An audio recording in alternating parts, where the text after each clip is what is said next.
My family mocked my soap business and said I'd fail, but I built $1 million company. This is ridiculous, Sarah, my father said, setting down his wine glass with enough force to make the silverware rattle. You're throwing away a perfectly good career for what? Some internet business? I sat at our family's ornate dining table, trying to keep my expression neutral as my father's words cut through me. The weekly Sunday dinner had turned into yet another interrogation about my life choices. The familiar scent of my mother's pot roast filled the air, but my appetite had vanished. Dad, I've done my research, I began, keeping my voice steady. The market for sustainable home products is growing, and my prototype— Prototype? My brother Marcus interrupted with a smirk. You mean those eco-friendly cleaning supplies you're mixing up in your garage? Come on, sis, be realistic. My mother reached across the table, patting my hand in that condescending way that made me feel like a child. Sweetheart, we just want what's best for you. Your position at Anderson & Mills is so prestigious. Why would you give up being a senior marketing executive to sell soap? I pulled my hand away, my fingers curling into a fist under the table. They didn't understand, or maybe they didn't want to understand. My little project was more than just cleaning supplies. I'd spent months developing a line of completely biodegradable household products that actually worked, something the market desperately needed. It's not just soap, Mom, I said, fighting to keep the frustration out of my voice. It's a whole line of eco-friendly household products. The formulas are unique. I've already filed for patents, and I'm not just selling them myself. I'm building a subscription-based platform. Subscription platform? My father scoffed, reaching for the wine bottle. Sarah, you're 32 years old. It's time to be serious about your future. This little hobby of yours, he waved his hand dismissively, it's cute, but it's not a real business. Marcus leaned back in his chair, that familiar smirk playing on his lips. Dad's right, sis. Leave the entrepreneurship to people who know what they're doing. Stick to what you're good at, making PowerPoint presentations for real businesses. The jab stung more than I wanted to admit. Marcus had always been the successful one in our family's eyes. His job as an investment banker meant he could do no wrong, even though I knew half his success came from our father's connections. My mother jumped in again, her voice honey-sweet but her words sharp. Your brother has a point, dear. Not everyone is cut out to run a business. There's no shame in that, and Anderson & Mills pays you so well. I pushed my plate away. My mother's perfectly cooked roast was now completely unappetizing. I've already given my notice, I said quietly. The silence that followed was deafening. My father's face turned that particular shade of red that always preceded one of his lectures. My mother's hand flew to her pearls, her signature move when she was about to express her disappointment. Marcus just smirked wider, clearly enjoying the show. You what? My father finally managed, his voice dangerously low. Gave my notice, I repeated, stronger this time. My last day is in 2 weeks. I saved enough to cover my expenses for the next year, and I've already secured some initial interest from several retailers. Interest doesn't pay bills, Sarah, my father snapped. This is exactly your problem. You don't think things through. You live in this fantasy world where everyone wants to buy overpriced, eco-friendly products. The market research shows. Market research? Marcus interrupted again. Let me guess, you Googled green cleaning products and decided you could compete with actual companies? This isn't a game, Sarah. Real businesses require real experience, real connections, like the connections Dad gave you. The words slipped out before I could stop them. Marcus's face darkened. Enough, my father's voice boomed across the table. He fixed me with that disappointed stare I'd grown so familiar with over the years. Sarah, this conversation is over. You will not quit your job for this ridiculous scheme. I forbid it. I almost laughed at that. Forbid it? Dad, I'm not 16 anymore. You can't forbid me from doing anything. No, but I can tell you exactly what's going to happen, he said, leaning forward. You'll quit your job, burn through your savings trying to sell these little homemade products of yours, and in 6 months you'll come crawling back, begging for help finding another position. And do you know what will happen then? I met his gaze, refusing to look away. What, Dad? You'll have destroyed your career for nothing. No reputable company will touch you after you've wasted time playing entrepreneur. You'll end up having to start over at entry level, if you're lucky. He sat back, satisfied with his prediction. Your father's right, my mother chimed in. Think about your future, dear. What about marriage? What man wants to marry a woman who makes soap in her garage? I stood up, my chair scraping against the hardwood floor. I have thought about my future. That's exactly why I'm doing this. And I'm not asking for your permission or your approval. I'm telling you what I'm doing. Then you're a fool, my father said flatly. Don't come crying to us when this all falls apart. I won't, I replied, grabbing my purse, because it's not going to fall apart. As I walked toward the door, Marcus called out, Hey sis, when your little soap company fails, maybe I can hire you as my secretary. I didn't dignify that with a response. The sound of their laughter followed me out into the cool evening air, but I held my head high. They could laugh all they wanted. I knew something they didn't. I was going to succeed, not just to prove them wrong, but to prove myself right.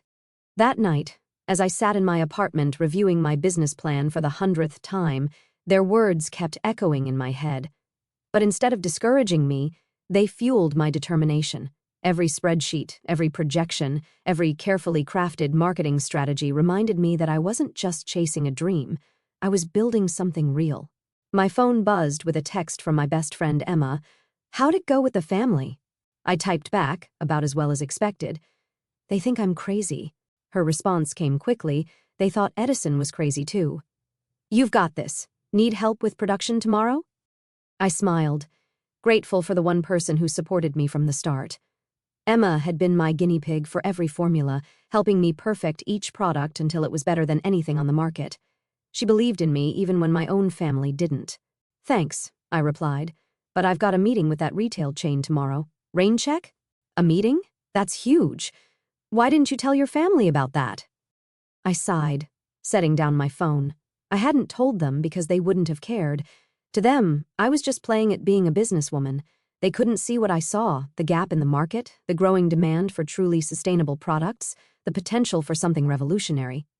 The next morning, I stood in my garage-turned-laboratory, surrounded by my prototypes.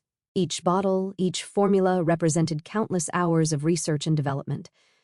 I'd invested every spare moment of the past year into perfecting these products, working late into the night after my day job, spending weekends testing and retesting until everything was exactly right. My phone buzzed again, a reminder for my meeting with Green Living Essentials, one of the largest eco-friendly retail chains in the country. I managed to get a meeting with their purchasing director through sheer persistence and a carefully crafted pitch deck. This could be the break I needed. As I got ready, I thought about my father's words from the night before. He was right about one thing, this wasn't a game, but he was wrong about everything else. This wasn't a hobby or a fantasy or a ridiculous scheme. This was my future, and I was ready to fight for it. I grabbed my samples and my presentation materials, taking one last look around my garage workspace. Soon, if everything went according to plan, I'd need a much bigger facility. But for now, this was where my dream was taking shape, one eco-friendly product at a time. The meeting with Green Living Essentials went better than I could have hoped. Sarah Chin, the purchasing director, was impressed not just with my products, but with my entire business model. The subscription platform is brilliant, she said, examining one of my all-purpose cleaners. And these formulas, they're unlike anything we've seen. You said you filed for patents? I nodded, trying to contain my excitement. Yes, all the formulas are patent pending.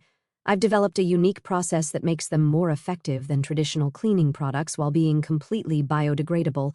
She set down the bottle and looked at me seriously. We'd like to start with a trial run in our West Coast stores. If the sales data is good, we can discuss a national rollout. My heart nearly stopped. A national rollout? Your timing is perfect, she continued. Our customers are demanding more sustainable options, and your products fill a gap in our current offerings. Plus, the subscription model could be a game changer. I left the meeting with a purchase order for the trial run and a head spinning with possibilities. This was really happening. My little project was about to be in stores across the West Coast. But as I drove home, reality set in. To fulfill this order, I'd need to scale up production significantly. My garage operation wouldn't cut it anymore.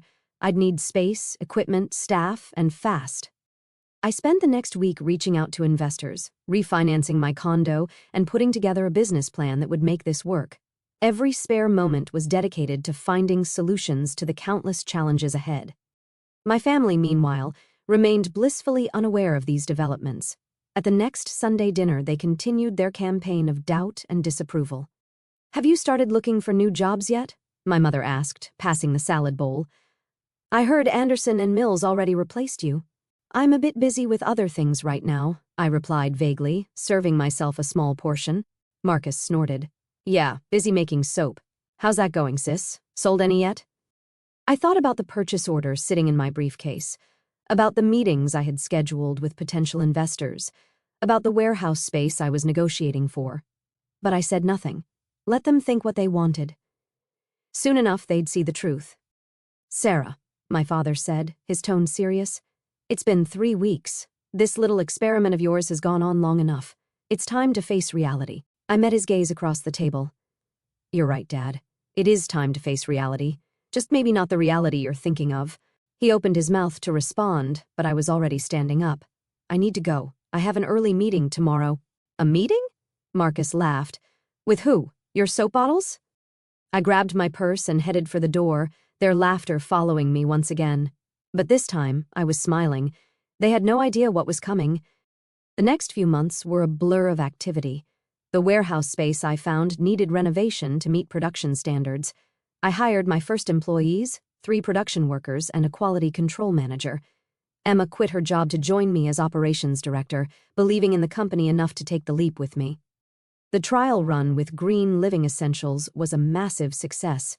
Our products flew off the shelves, and our subscription service gained traction faster than we projected. Customer reviews were overwhelmingly positive, with people raving about how well the products worked and how good they felt about using them. But scaling up wasn't without its challenges. There were countless sleepless nights, production issues to solve, supply chain problems to navigate.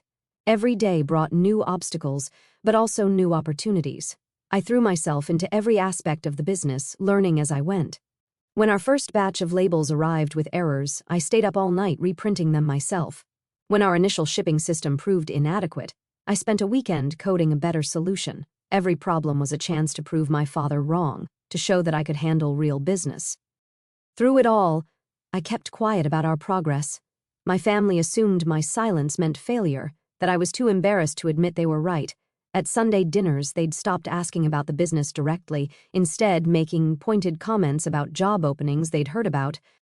"Jennifer's daughter is hiring at her consulting firm," my mother mentioned one evening. "She said she'd be happy to look at your resume." I pushed my food around my plate. "That's nice, Mom, but I'm good." "Good?" my father scoffed. "You're working out of your garage, selling homemade cleaning products. That's not good, Sarah. That's denial." If only they knew about the warehouse, the employees, the sales figures that exceeded even my optimistic projections. But I kept quiet. The time wasn't right yet. Then came the call that changed everything. Green Living Essentials wanted to roll out our products nationally, immediately. They were willing to invest in our expansion, offering a deal that would value the company at over $5 million. I sat in my office, my real office, not my garage, staring at the contract. $5 million. The number seemed surreal. But the validation wasn't just in the money. It was in knowing that I'd been right. My little project wasn't just succeeding, it was thriving. That Sunday, I drove to my parents' house for dinner with a copy of the contract in my bag. As usual, the conversation revolved around everyone else's successes, Marcus's latest deal, my cousin's promotion, my mother's charity work. Finally, my father turned to me with that pitying look I'd grown so tired of. "Sarah, your mother and I have been talking. We think it's time for an intervention." I raised an eyebrow. "An intervention?" "This has gone on long enough," he continued. "You're not a businesswoman, Sarah. You're a marketing executive, a good one, and you're throwing away your career for this soap-making hobby." Marcus chimed in. "We're worried about you, sis. This isn't healthy, pretending you're some kind of entrepreneur." I looked around the table at their concerned faces, so certain they knew what was best for me. For a moment, I considered walking away again, letting them continue in their ignorance. But no, it was time they knew the truth. I reached into my bag and pulled out the contract, sliding it across the table to my father. "Before you continue with this intervention, you might want to read this." My father picked up the contract, his reading glasses perched on the edge of his nose. I watched as his expression shifted from condescension to confusion to disbelief. His hands started trembling slightly as he turned the pages.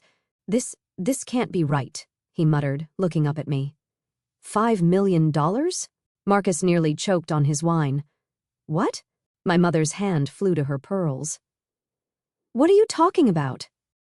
Green Living Essentials, I said calmly, taking a sip of my water. They're rolling out my products nationally. This contract values my company at $5 million. They're investing in our expansion. The silence that followed was deafening. Marcus snatched the contract from our father's hands, his eyes scanning the pages frantically. This has to be a mistake, he said. There's no way your little soap company is worth $5 million. It's not just soap, I replied, my voice steady. It's a full line of eco-friendly household products with patents pending on all our formulas. We've been in their West Coast stores for months now. The sales numbers exceeded all projections. My father's face had turned an interesting shade of red, but for once it wasn't from anger. He looked stunned. You've been running this operation all this time, while you thought I was failing. I finished for him. Yes, I have a warehouse, employees, a complete production facility. We're shipping thousands of units a week, and our subscription service has over 10,000 active members. My mother's mouth opened and closed several times before she found her voice. But why didn't you tell us? I looked at her steadily. Would you have believed me? You all made it pretty clear what you thought about my little project. Marcus was still staring at the contract, his banker's brain probably calculating the numbers. This is legitimate, he said finally, his voice small. This is a real valuation from a major retailer. Of course it's legitimate, I said, taking the contract back. Everything I've done has been legitimate. Not that any of you bothered to ask. My father cleared his throat, clearly struggling to find words. Sarah, we didn't what, Dad? Didn't think I could succeed? Didn't believe in me? Didn't think I was capable of running a real business? I kept my tone level, but years of dismissal and mockery fueled my words. We were worried about you, my mother interjected. We just wanted you to be secure, to have a stable career. I laughed, but there was no humor in it. No, Mom.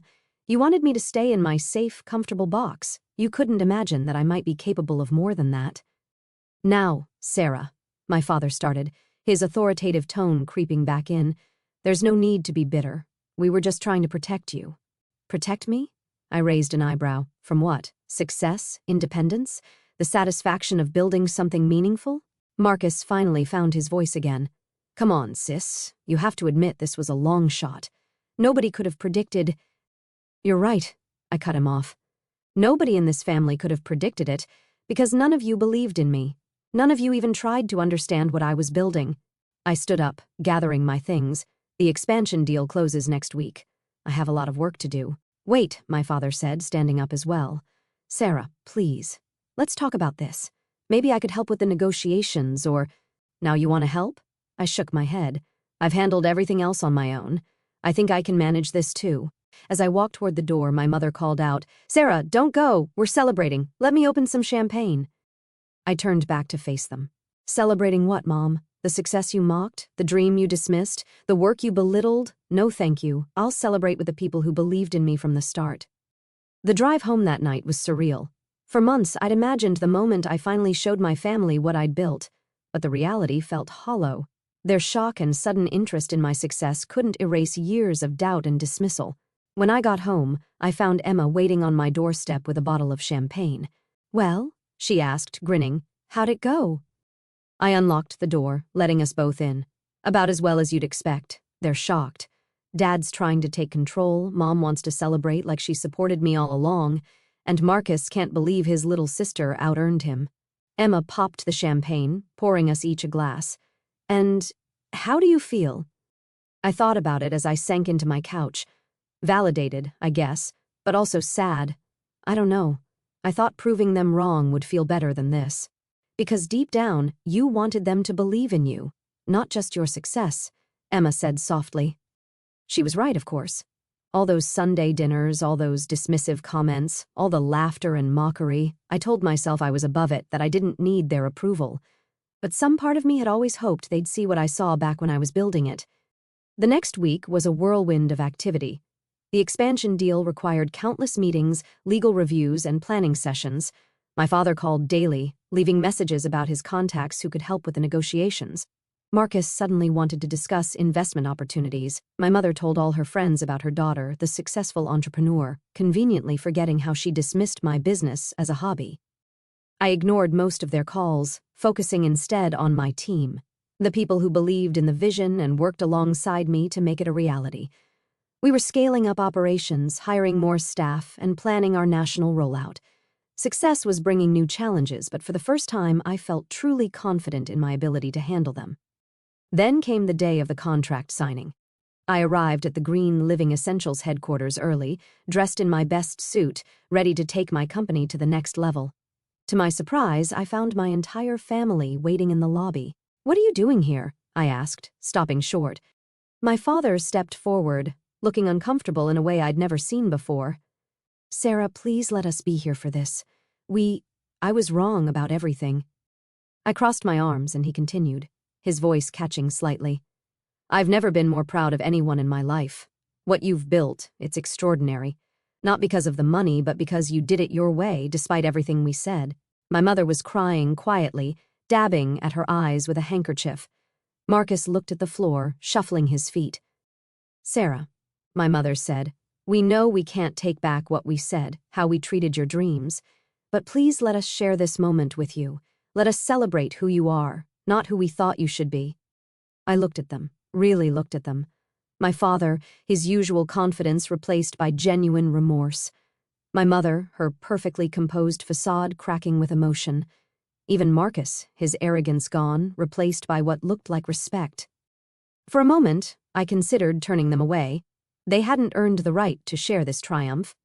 But then I thought about what success really meant. It wasn't just about proving them wrong. It was about being bigger than their doubt, stronger than their dismissal. "Okay," I said finally, "you can stay. But understand something, this is my moment, not yours. I built this company without your help or support, and I'll continue to run it my way." My father nodded solemnly. "We wouldn't expect anything else." The signing ceremony was everything I dreamed of and more. As I put my name on the contract that would take my company national, I felt the weight of the past year. All the doubt, all the mockery, all the sleepless nights and endless work lift from my shoulders. Afterward, at the celebration lunch, my father stood to make a toast. The old me would have tensed, waiting for some backhanded compliment or subtle dig. But as I looked at him now, I saw something different in his eyes. "To my daughter," he said, his voice thick with emotion, "who taught me the most valuable lesson of my life, that success isn't about following someone else's path. It's about having the courage to forge your own. Sarah, you didn't just build a company, you showed us what it means to believe in yourself when no one else does. I was wrong, and I have never been happier to admit it." Tears pricked at my eyes, but I held them back. This wasn't about their approval anymore. It was about something bigger, the realization that sometimes the people who doubt you the most can become your biggest supporters, but only after you prove you never needed their support in the first place. That evening, as I sat in my office overlooking the city, I thought about how far I'd come. The garage workspace was now a state-of-the-art production facility. The little project was now a multi-million-dollar company, and the daughter they dismissed as a dreamer was now a CEO they had to respect. My phone buzzed with a text from Emma. "Dinner to celebrate? The whole team wants to toast their fearless leader." "On my way," I replied as I gathered my things. My eye caught the framed photo on my desk, the first bottle of cleaning solution I ever made, labeled with a handwritten sticker in my messy scrawl. I kept it as a reminder of where I started, but now it meant something more. It was proof that sometimes the biggest success stories start in a garage with nothing but a dream and the determination to prove everyone wrong. My father's words from that first Sunday dinner echoed in my mind. "Don't come crying to us when this all falls apart." I smiled, grabbing my keys. They were right about one thing. Everything did fall apart. Their expectations, their doubts, their certainty about what I could and couldn't achieve. It all crumbled in the face of what I built. But that's the thing about success. It doesn't ask permission. It doesn't wait for approval. It simply demands that you believe in yourself enough to prove everyone else wrong. As I walked out of my office that night, I thought about all the other dreamers out there facing their own Sunday dinners, their own doubting families, their own uphill battles. I hoped they would remember what I learned, that sometimes the people who laugh at your dreams are the ones who will cheer the loudest when you achieve them, not because they believed in you, but because you believed in yourself enough for everyone. And in the end, that's what makes success truly sweet. Not proving others wrong, but proving yourself right.